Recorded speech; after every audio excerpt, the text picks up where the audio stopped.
కొడవలూరు మండలం నాతరాజపాళెంలోని చంద్రబాబు నాయుడు కాలనీలో పింఛన్ల పంపిణీ కార్యక్రమం జరిగింది.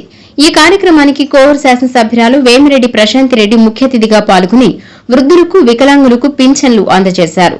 ఈ సందర్భంగా విచ్చేసిన ఎమ్మెల్యేకి స్థానిక నాయకులు, కాలనీవాసులు పుష్పగుచ్చాలు అందజేసి ఘనస్వాగతం పలికారు.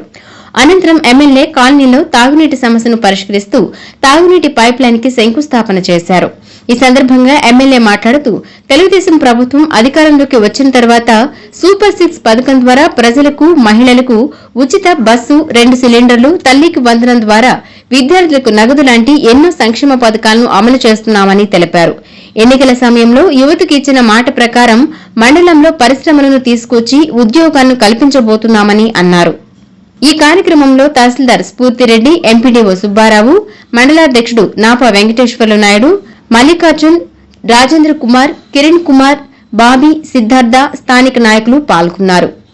ఇప్పుడు వచ్చి మీరు అది మేమన్నీ చేసాం, చేయకుండా ఏమీ లేదు. సూపర్ 6 చెప్తాం, సూపర్ 6 100% చేసాం. అదే కాకుండా యువతకి ఈరోజు ఉద్యోగాలు అనేదానికి ఎక్కడో పడలేదు. మన నెల్లూరు జిల్లా, మన కోవూరు కాన్స్టిట్యున్సీ తెలుసు. 13,000 కోట్లతో మన కొడవలూరు మండలాల్లో ఫ్యాక్టరీలు రాబోతున్నాయి. స్థానికంగా ఉండే వారికి ఉద్యోగాలు రాబోతున్నాయి. ఇక్కడ ఉన్న చదువుకునే యువతకి నేను ఎలక్షన్ ముందు వచ్చినప్పుడు చెప్పాను, మీరు చదువుకోండి, మీ చదువులు అయిపోయేసరికి మీకు ఇక్కడే ఉద్యోగాలు వస్తాయి అని చెప్పి.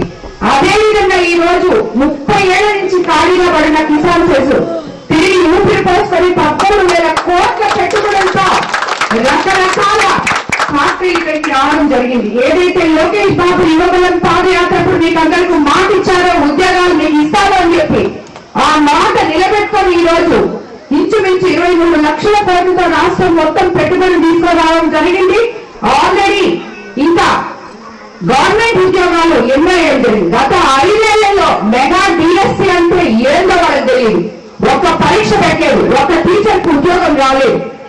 అందుకనే టీచర్లందరూ పరిగెత్తుకుంటా వచ్చి ఆ రోజు తెలుగుదేశం ప్రభుత్వం గెలిస్తే మాకు ఉన్నత స్థాయి ఉంటాయి అని చెప్పి ప్రభుత్వాన్ని గెలిపించడం జరిగింది. అటువంటిది ఈ రోజు మనం మెగా డిఎస్సీ 16,000 మందికి ఇచ్చి మళ్ళీ ప్రతి సంవత్సరం మళ్ళీ డిఎస్సీ ప్రోగ్రాం పెడుతుంటే ఆ డిఎస్సీ గురించి నోటికి వచ్చినట్టు మాట్లాడుతున్నారు.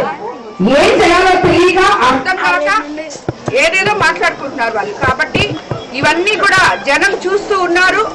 ప్రతి ఒక్కరికి తెలుసు, మనం పోలీసులకు ఉద్యోగాలు ఇచ్చాం, టీచర్లకు ఉద్యోగాలు ఇచ్చాం. రాబోయే రోజుల్లో యువతకి ఉద్యోగ అవకాశాలు కల్పిస్తున్నాం. కాబట్టి ఇటువంటి ప్రభుత్వం మనకు అండగా ఉండాలి, ఎప్పటికీ ఈ ప్రభుత్వం ఉండాలి అని చెప్పి మీరు అందరూ కూడా గమనించుకోవాలని చెప్పి నేను మీకు అందరికీ తెలియజేసుకుంటూ ఈ కార్యక్రమానికి చేసిన కార్యకర్తలకి, నాయకులకి, స్థానిక ప్రజలకి అందరికీ కూడా ధన్యవాదాలు తెలుపుకుంటున్నాను.